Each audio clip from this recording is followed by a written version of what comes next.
Good afternoon, everyone. My name is Emily Murphy, and I'm the chair of the Faculty Senate for this academic year. I hereby call the 2019 meeting of the Faculty Assembly to order. Welcome to all our honored guests and our regional campuses at Potomac State and WVU Institute of Technology as well, who are remotely attending this meeting. This meeting is currently live streaming at webcast.wvu.edu. And according to the faculty constitution, the University Assembly shall include those faculty employed full-time by West Virginia University, those who report to an academic dean, and those who perform activities responsive to the academic obligation of the university.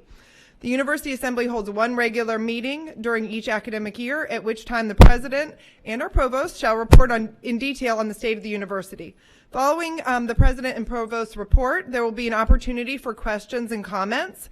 After that has concluded, there will be a brief 10-minute break, after which Faculty Senate will convene our regularly scheduled meeting.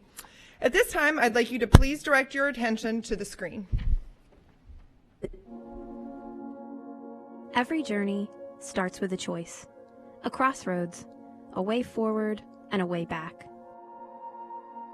5 years ago, the path we were on was uncertain. Ahead, a mountain loomed. But we'd come this far, overcome so much, and we were mountaineers.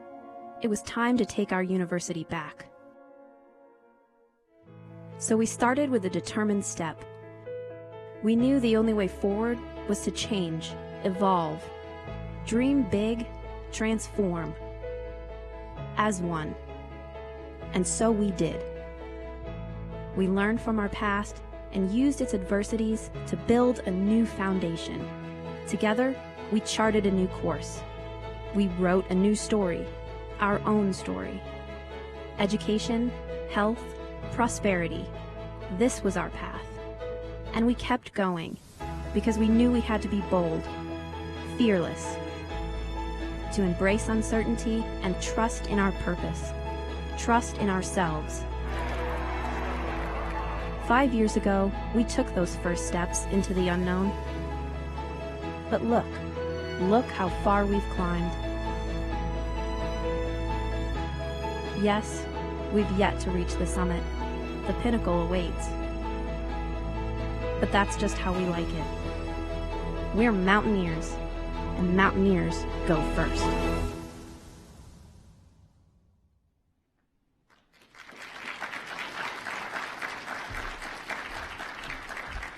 Well, I want to thank Sharon Martin and her team, who do a wonderful job of telling the story of the university, and that video is just one example of it. So, ladies and gentlemen, thank you all for being here today. Abraham Lincoln once said, "The best thing about the future is that it comes one day at a time." Looking back at how far we have ascended over the past 5 years, it is easy to view our progress as inevitable and to forget the nearly 2,000 days we have all spent striving to arrive at this point. And if distance obscures details behind us, current conditions may make the view ahead even hazier. Certainly, clouds are gathering on higher education's horizons. We all know that. The number of students graduating from high schools have been declining, and after a brief spike over the next few years, the drop will accelerate sharply. As competition for students increases, experts say that regional research universities and tuition-driven institutions will take the largest hits. That is because their traditional application base is among the least likely to travel far and has become among the most skeptical about higher education's value. In a recent survey by Third Way, only 55% gave Americans' higher education system a favorable rating. Only about half said that universities provide a good or a very good return on students' investment, and market research shows that return on investment is a high priority for members of today's debt-averse Generation Z. In this environment, America's land-grant universities must evolve to offer what our citizens are seeking. That brings us back, of course, to Abraham Lincoln, and you know that I evoke him frequently, who signed our people-centered academic institutions into being more than 150 years ago. Now, we all remember the son of illiterate parents from the country's vast frontier. Lincoln called education the most important subject which we as a people can be engaged in. In America's darkest moments, in the turmoil of civil war, he expanded the promise of public education to higher education, extending opportunity beyond the wealthy and well-connected. After 7 terms as a university president at 5 different institutions, I have observed American higher education from nearly every vantage point. And I'm here to say, Mr. Lincoln's universities have an unparalleled potential to advance the common good. While many elite academic institutions are laser-focused on conducting cutting-edge research, turning away all but the most privileged and reimagining themselves as global enterprises, land-grant universities can give America precisely what it needs right now. Unfortunately, leaders at too many land-grant universities have allowed the quest for prestige to divert from the power of purpose. At West Virginia University, however, purpose has been our polar star, guiding us upward over the past 5 years, ever closer to the pinnacle of excellence. Over the next 5 years, we must approach the future as Lincoln advised us, one day at a time, one step at a time, one hard decision at a time. I'm sure he would agree that land-grant universities should be leading the way toward opportunity for all, not following in others' well-worn paths. A quote widely attributed to Lincoln, perhaps spuriously, nonetheless captures his unpretentious wisdom. Whatever you are, be a good one. So be fiercely land-grant, Lincoln would urge us. Differentiation, not amalgamation, will be our trusty compass on the journey ahead. How else might Lincoln advise us to proceed if we return today? And after he digested the changes in technology, social mores, and presidential behavior. So, ladies and gentlemen, I actually forgot my stovepipe hat, but if you will allow me to cosplay as a somewhat less lofty Lincoln, I believe I can intuit some of his possible recommendations. So first, Lincoln would say, build bridges, not walls. Lincoln well understood the structured flaws of divided houses. Surely he would have no patience with the silos we build to encircle ourselves and the walls we erect between our universities and those we serve. 20 years ago, the Kellogg Commission urged land-grant universities to return to their roots, engaging in reciprocal relationships with communities to solve local problems and prepare students for real-world challenges. As the Commission's original chairman, I believe the insular nature of universities is still preventing many of them from fulfilling many of our people's needs. So Lincoln would recognize the importance of sparking prosperity through partnerships, as we are doing with government, businesses, and other educational institutions throughout West Virginia forward. Re-engaging with communities does not mean abandoning our efforts to do great cutting-edge research. But I am sure that Lincoln would urge us to focus our research that benefits our culture and our citizens. For example, West Virginians are among the nation's highest the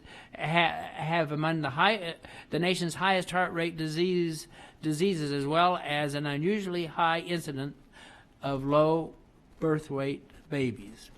Studying 20,000 fifth graders, Amna Umer in our School of Medicine's pediatrics department found that children who had a low birth rate exhibited more cardiovascular risk factors in fifth grade. This insight will enable doctors to intervene both during pregnancy and throughout childhood to improve prospects for at-risk children. Second, Lincoln would remind us that our unique strengths drive the quality of our work. As he once said, every man is proud of what he does well, and no man is proud of what he does not do well. With the former, his heart is in his work, and he will do twice as much of it with less fatigue. The latter performs a little imperfectly, looks at it in disgust, turns from it, and imagines himself exceedingly tired. If education and engagement are priorities, he might wonder, why do our faculty recognition and reward systems privilege researchers instead of those who put their hearts into teaching and service? The minutiae of promotion and tenure might bore Lincoln, but he would surely understand the need to transform our academic policies for the 21st century. In fact, I suspect his third suggestion for us would be to overthrow complacency in all of its forms. Lincoln knew the dangers of clinging to outmoded patterns. As he told Congress early in the Civil War, the dogmas of the quiet past are inadequate to the stormy present. The occasion is piled high with difficulty, and we must rise with the occasion. As our case is new, so we must think anew and act anew. In higher education, thinking anew means unshackling ourselves from two entrenched tyrannies. And you've heard me speak about these before. We must topple the tyranny of the department and the college by restructuring our institutions. Rather than organizing our teaching and learning functions for obsolescence, we must imagine the world in 20 years and then reverse engineer. And we must topple the tyranny of the gerontocracy. And we must do that by infusing our institutions with younger faculty members, staff members, and administrators. Now, you look at me, I may seem an unlikely advocate for a youthquake in higher education. But I know that younger people bring fresh perspectives to the table, and in the noble task of diversifying our institutions, we should seek wide generational diversity. While overcoming complacency, however, we must dodge the tyranny of the trendy, shunning fads with no long-term viability and potential to actually do harm. Fourth, Lincoln would likely encourage accountability to our citizens by advising us to reduce costs wherever possible.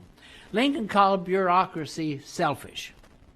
So I suspect he might ask, bureaucracy kills, so why do we not kill bureaucracies in universities? Fifth, I think he would urge us to throw out U.S. News and World Report. I actually do. The greatest and most pernicious undermining of higher education in the recent past has occurred because of this and the other so-called ranking systems. We must reject the relentless pursuit of money and prestige, chasing rankings that we know are deeply flawed at the expense of genuine educational excellence. The rankings race obsession in higher education is erecting barricades along the road to the American dream. Selective admission policies and competition for top students has led many institutions to emphasize merit scholarships at the expense of need-based awards. Many public universities have become places that serve the middle and upper classes but fail to provide opportunities for the very people land-grant universities originally targeted. Only 6, now think about this, only 6 out of 50 flagship universities are affordable for most students, according to a recent Institute of Higher Education policy report. Now this is important because income inequality is increasing as top earners' salaries skyrocket above everyone else's stagnant wages. Higher education is still a launching pad toward higher earnings, but the high cost in leaving many students with disastrous debt and creating an educational and a wellness divide that is cavernous as our nation's economic one. According to the study by The Hill, those without a college degree are less likely to marry, they are far more likely to use tobacco, they are more likely to abuse drugs, they express less life satisfaction. So if Mr. Lincoln returned among us today, many shocks would await him.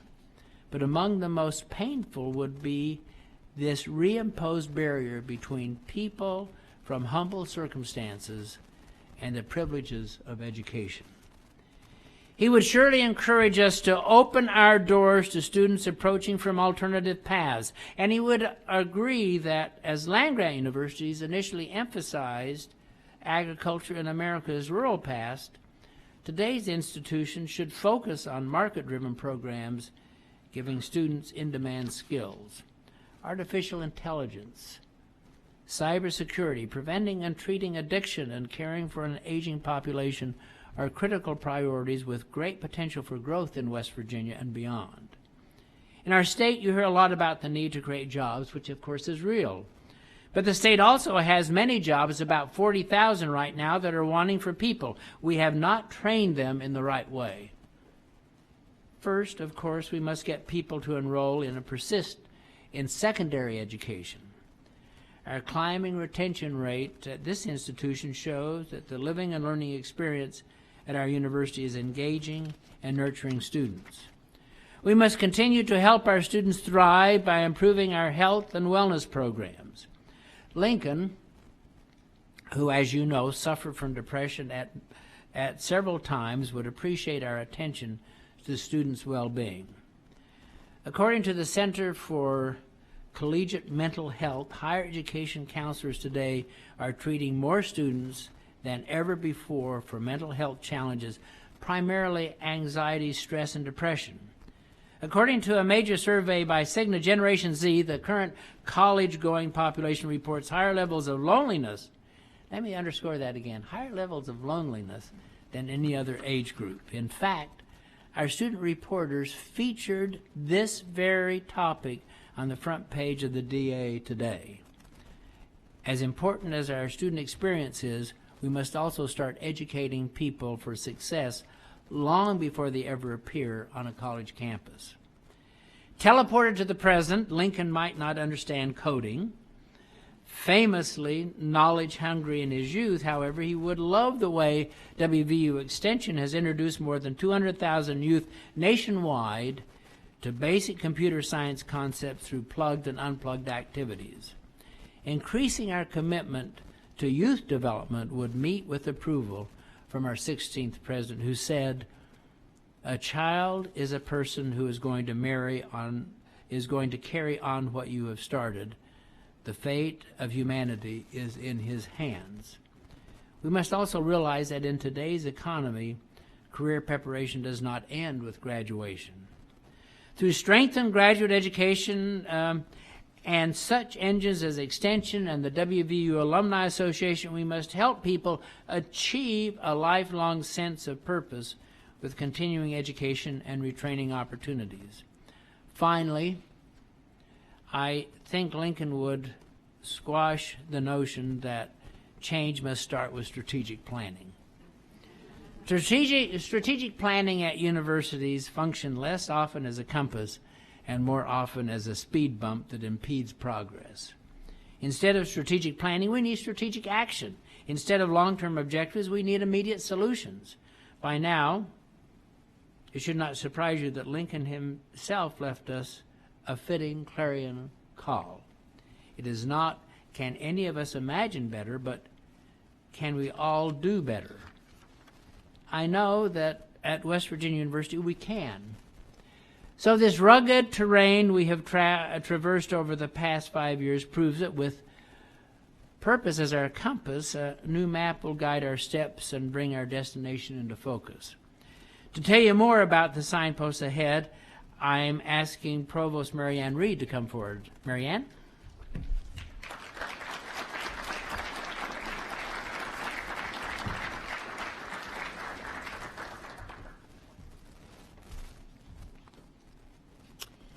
Thank you, President Gee, and good afternoon, everyone.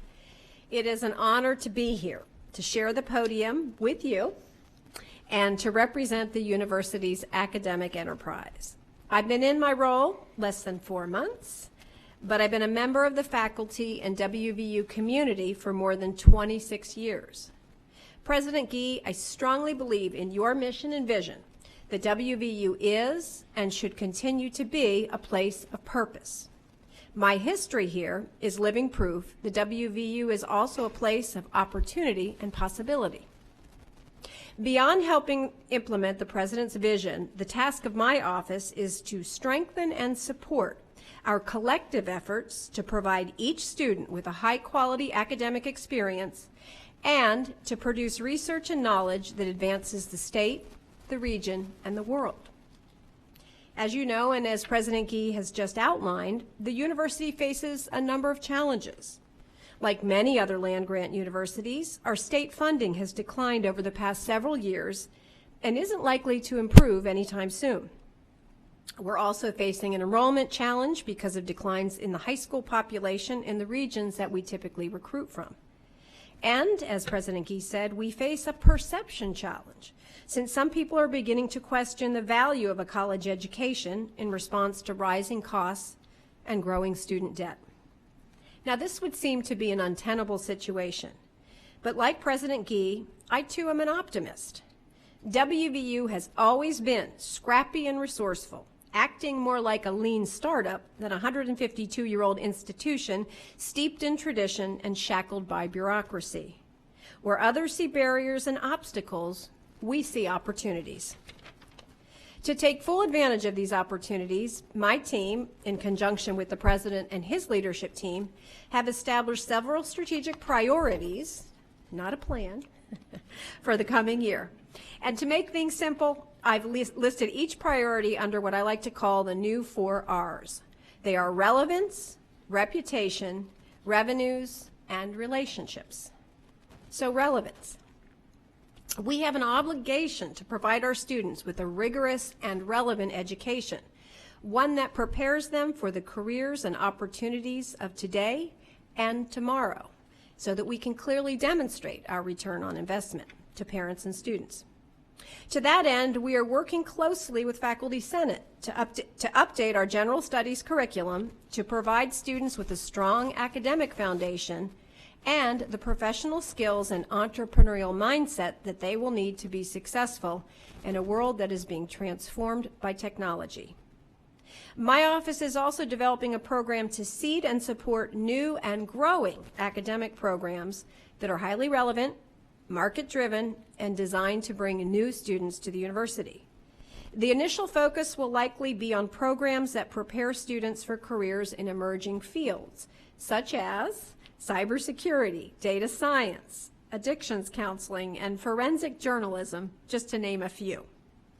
To capture the market early, we will need to move quickly to identify these new programs and shorten the time it takes to move them from concept through approval. And I applaud Faculty Senate for already making significant progress in this area. Since Generation Z students are true digital natives, we are also taking a serious look at our online programming efforts to ensure that we have the capacity and the support structures that are necessary to grow enrollment in online programs and courses.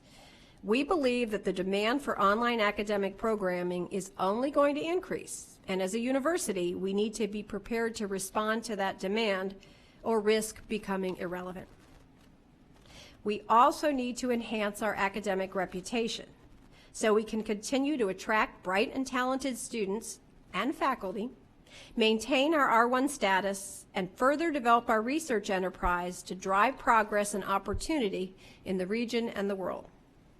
This year, my office is leading a major review of our graduate programs with the goal of increasing the number of students enrolled in PhD programs while developing master's degree programs that provide students with in-demand professional skills and expertise. As part of our review, we will look at how we can better support our doctoral students, which may necessitate raising graduate stipends and enhancing graduate student support services. We're also working with our research office to identify and invest in research and creative activity across disciplines that address real-world challenges that could have particular implications for our region. Such areas, as the President has already mentioned, could include artificial intelligence and its impact on manufacturing, mining, and jobs, opioid addiction prevention, energy and sustainability, food access, clean water research, and solutions for healthy aging. Maintaining a strong financial bottom line is crucial to the future success of our university. And one significant way that we can enhance our financial picture is to increase student retention. Helping students advance through their degree progression in a timely manner, it's not only the right thing to do, it's also the smart thing to do. The math is simple. If we retain more students, we retain their tuition revenue, allowing us to reinvest those dollars into academic programming. This past year, we had a retention increase of more than 3%. Now that translates to about $3 million this year, or $12 million over 4 years. As President Gee likes to say, if we can increase our retention 10 percentage points from nearly 80% to 90%, our financial future would vastly improve. And retention isn't just an academic issue. For example, we recently commissioned a survey of graduating seniors who shared their reasons for staying at WVU. Now, that data showed a number of things, including that struggles with mental health are prevalent among a wide swath of our students. It also showed that many of our students are juggling 2 to 3 jobs and need greater flexibility in course scheduling. My office will be rolling out a series of strategic actions this year designed to increase student retention and persistence. But we're also going to be working with units across campus such as Student Life, Financial Aid, the Caruth Center, and WVU Medicine to strengthen support structures that enable all students to be successful, including first-year freshmen, transfer, and non-traditional students, which make up one of the fastest growing groups of future students. Ultimately, to improve retention, we will continue to need your help. As teachers, advisors, and mentors, faculty play a huge role in our students' learning and their success. And as just one small example, we believe your commitment to midterm grade reporting last year contributed significantly to our retention growth this year. My fourth R might be the most important one of all. It's about the people who are at the core of everything we do and the relationships we create that are fundamental to a healthy, happy, and productive work environment. Last year, I co-led a strategic transformation process commissioned by our then Provost Joyce McConnell. That effort engaged people across campuses to envision a new and improved WVU. I was inspired and uplifted by the process, which highlighted our shared pride in the institution, as well as our collective vision for how to create a more integrated and inclusive university community. One direct outcome from that process was the creation of the new position of Associate Provost of Faculty Development Culture, currently being held by Dr. Melissa Latimer. It is a position designed to help faculty better navigate tenure and promotion, to support your efforts and aspirations, position you to be competitive for prestigious fellowships and awards, and help you transition to leadership roles, should that be your desired path. Over the next several years, we'll also be working with Faculty Senate to review our faculty evaluation and promotion policies and processes to ensure that we are recognizing and rewarding faculty who pursue a variety of pathways in teaching, research, innovation, and engaged outreach that has impact and is vital to our land-grant institution. In the end, we will only be able to meet our challenges and capitalize on our opportunities if we work together with a shared sense of mission and purpose and through honest, open, and respectful dialogue. I truly believe that every problem has a solution, and those solutions lie within all of us. We are all responsible for shaping the culture and making WVU a warm and welcoming community, as well as a place of purpose that is positioned for future growth and possibility. Thank you.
This is the first time they'd been on campus. They were getting an extended MBA. They would come on and off, but that way of them being able to continue to do their work and still have that experience. It is not for everyone, and I think the provost just said that, but it is an opportunity for us to connect with people. One of the things, for example, that we face, of course, we don't have the power of broadband at the level that we should in this state. But one of the things we face is the fact that in our Appalachian cultures, many families do not want to send their kids away. That's one of the reasons we have our campus in Beckley, because it's the front doors to the southern part of the state. So the closer we can get to them through both online and through some presence, I think would be helpful. You might want to add to that. Right, and I think we're not trying to replace the campus experience with online, and particularly for students who want and need that experience. But there are some students who can't access the university any other way, and it's questionable with undergraduates, right? It makes a lot of sense for professional education, but it is a growing, the demand for online undergraduate programs is growing, so I think we have to balance that with ensuring that students have that relevant experience however they can access education. I think I might just add this one thing, and that is that I don't know what loneliness is, because I've never been a lonely person, as you can imagine. But I do know that in this time of all of this instant gratification and so forth, and it was said in our DA today, this is the loneliest generation. And for some reason or other, we have got to deal with that as an institution, however we focus on it. I suspect, I use the example, in fact, I just saw a little bit of it again today.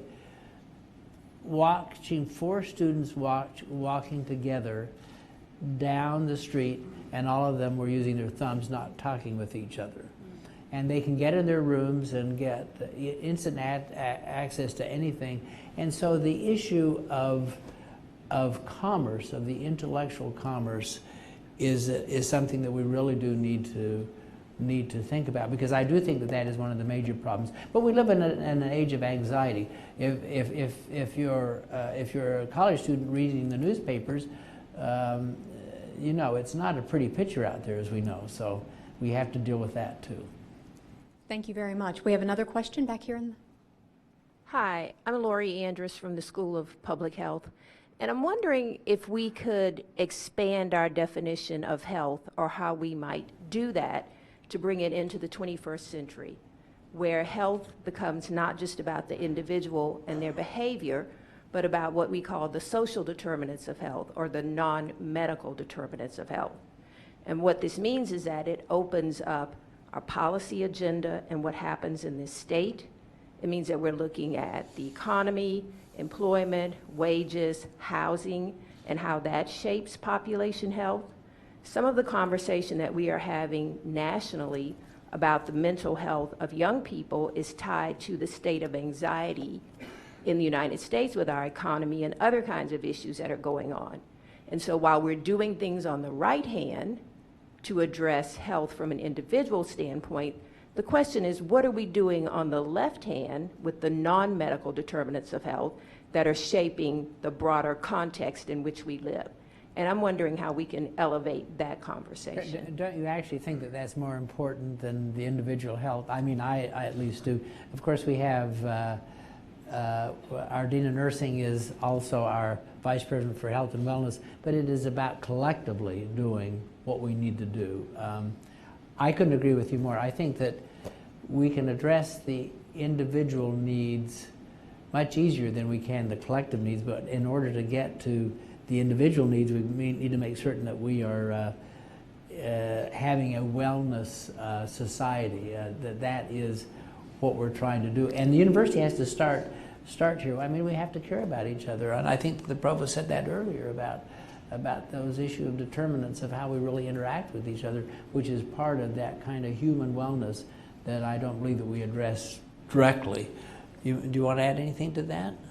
I mean, I think some of our engaged outward outreach is getting at some of that. I also say that we're looking at increasing some of the policy work from the Rockefeller School that can focus on health policy. But I would also say that West Virginia Forward is another example of tackling those underlying stressors and reasons for example, for lack of opportunity. So I think we're addressing it in all areas, but you bring up a really valid point, Lori. I would just interject that if you have not had an opportunity yet to visit a new website, visit safety.wvu.edu, and you'll find a number of resources that stretch the gamut of safety and wellness for the campus community. It's really a gathering point for information, so whatever concern or issue you might have or someone you know might have, it helps point you in the right directions in university resources to help address those things. And part of the reason that website was developed is for exactly the reasons that we're hearing today, to help connect one another and provide information to each other as we're trying to deal with individual as well as group issues. Do we have more questions in the audience? Right here. Scott Fleming, Chambers College of Business and Economics, and thank you, April, for the information around the website. Some of that's actually a little bit reactive, though, and so what I'd like to do is flip it in a more positive way. I know with the retention rates, the faculty's mental health has gone up since the retention rates have gone up, and I wonder if there are some best practices related to retention across the university other than the midterm thing that everybody did. Right. Is there something that can be shared? And I would have to think that there's a positive association with the mental health of the students too, with higher retention. And if there's some best practices that we could proactively employ, that would be great, as opposed to just reactively Right. having to look at a website for additional problems. I'm looking for solutions that we all might enjoy. Provost Reed. Well, we certainly we did a number of things last year, and a big part of what we did was to change the conversation about retention and to say that it is everybody's concern. It's not just a select few, and so it's the administration, it's the faculty, it's the staff. So I think that's a big thing is changing that conversation. And we did a number of very specific things. Among them, we created an academic care team that you may or may not know about, but it works on individual cases. When students have a problem, there's many people from my office and across campus that come together for that individual student and actually try to help them get through, whether it's finances or emotional problems or scheduling problems, whatever that is. But we will be rolling out more specifics in the days ahead that will give you all some idea of not only what you need to do, but some best practices. Scott raised one issue that I think that we all need to think about, and that is the fact that when we talk about mental health of our students, which has been a real challenge for us, we've got to also think about our faculty and our staff. In these times, I think that there's a lot of strain and stress, and I appreciate the fact that you said, Scott, that when our retention rate goes up, when we don't have to worry so much about a day-to-day problem, that helps us. But we know, for example, in medicine, and some of our colleagues from medicine are here, Bill right here in front, we know that the burnout factor among physicians right now is huge. It's almost a crisis stage. So we have to be concerned about every element of our family if we're going to truly be a healthy place. Thank you very much. We have another question right here in the back. Lisa DiBartolomeo, Eberly College of Arts and Sciences. President Gee and Provost Reed, I thought I had to take this opportunity, since both of you raised the issue of rewarding and incentivizing faculty excellence in all three mission areas, in teaching, research, and service. So I thought we could maybe take this opportunity to outline your thinking in that direction and maybe a time frame. Provost, you want to go ahead? Of course he gave it to me. Yeah, okay. What I would say to you, Lisa, is that, I have some specific hopes and goals for the process. One of those things is I really believe that we have not elevated service to the degree that we could. I think there are people doing the most incredible things, outreach efforts that are actually changing lives and moving the state forward. And I don't know that our guidelines clearly, our guidelines and our day-to-day practices really support that. We actually have a new category called service assistant professor that is one. It used to be clinical professor that we can highlight, but I also think that it could be it could and should be a path through tenure and promotion for the right people. And I can think of many examples of faculty who are doing this work who aren't necessarily being rewarded through that process, but are being told, well, now you need to go back and write these articles, as opposed to quantifying the impact and showing the impact. So that's one area I think where we can work together with Faculty Senate, and then beyond that, talk about our reward structure. What I'd say is this year, this may not be our big task this year, because this year we're focusing on actually communicating more clearly our processes to faculty, engaging them in what it takes to be successful here. But I would imagine that next year we'll tackle that subject and do so seriously. And thanks, Lisa, for that. Many of you have heard me preach this, but I have a strong belief in what I call the biblical notion, which is there are multiple roads to salvation. And I think that in a complex university, and I use this example in this complex institution, we are an R1 institution, and we are moving aggressively in the R1 status. But a lot of that is due to the fact that we have faculty who have taken on the responsibility of teaching and doing it very well through our teaching assistants and associate professors, which have allowed other people to do what they do well. And I think we also need to get rid of the language of the academy. I'm preaching the converted, but every time I hear someone talk about teaching loads and research opportunities, I'd like to throttle them. I mean, really, that is such a demeaning way to think about what we're doing. Every one of us have responsibilities in every area, and for us to have that kind of academic notion that there's only one road to salvation instead of multiple is really not the strength of this institution, nor should it be. Do we have time for one more question, perhaps, from the audience? One more person right up here. And Lisa, I'm glad you asked that question. If you hadn't, you wouldn't have gotten off, because it's right here on my sheet to ask. There you go. Great. Hi, Craig Decker, Campus Recreation. Thank you both for your words today. I'm curious, as we fight the idea of rankings, how do we live in that world as people need to know where they should go to school? So how do you plan on fighting the idea of rankings, but also be a part of the world to make sure we stand out? Oh, well, that's mine. I won't punt that please, to you. thank you. Well, first of all, I think what we have to do is we just say the emperor has no clothes. I mean, it really doesn't, as you know. Some of you have heard my notion when the first year that U.S. News ranked law schools, I happened to be the president of Brown. They ranked Brown as the number 8th law school in the country. Brown does not have a law school.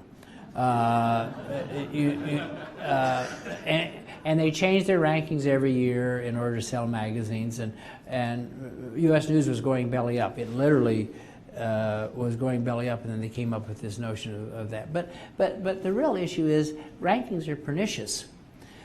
What it's about to start. Take a look at Varsity Blues. These parents buying their children into a college or into a program, that has created a whole dynamic which is antithetical to an educated citizenry. It's really about parents being able to go to their and you know, I've been part of this. I was at Brown, I was at Vanderbilt. I've been part of this where their parents can go to their summer parties in Long Island and say, well, gee, my son got into X, Y, or Z, and everyone goes, wow. The truth of the matter is the fact that some of the best education takes place. I'll tell one final story, then we're going to quit, okay? So when I was president of Brown, the president of Harvard was a good friend of mine, and he loved to come to Providence because they had great Italian food. And so we had this standing invitation. Every first Monday of the month he'd come down. And so I'd come from Big State University, and I said to him one day, I said, well, I wonder where the leadership of business and corporation comes from. He kind of huffed up and he said, "Well, of course it came from Harvard, or it comes from Wharton." I said, "Well, you've got a business school. Why don't you figure this out?" And every time I'd ask him, Neil Rudenstein was his name. Every time I'd ask him every first month, they said, "Well, we're doing the study, we're doing the study." Well, finally, he showed me this little piece of paper that it had a guy by the name of Len Schlesinger do the study, whom I knew very well. Well, it showed that if you wanted to be a leader in corporate America, you went to a great public university in the Midwest. That's where you went. And in fact, of the top 20 most admired CEOs in the world, there are 6 Americans. Not one of them went to an Ivy League institution. In fact, the second most admired one is John Chambers, who went to West Virginia University. So on that note, let's finish, okay? How does that sound? President Gee and Provost Reed, thank you very much. I'm going to turn it back over to Emily.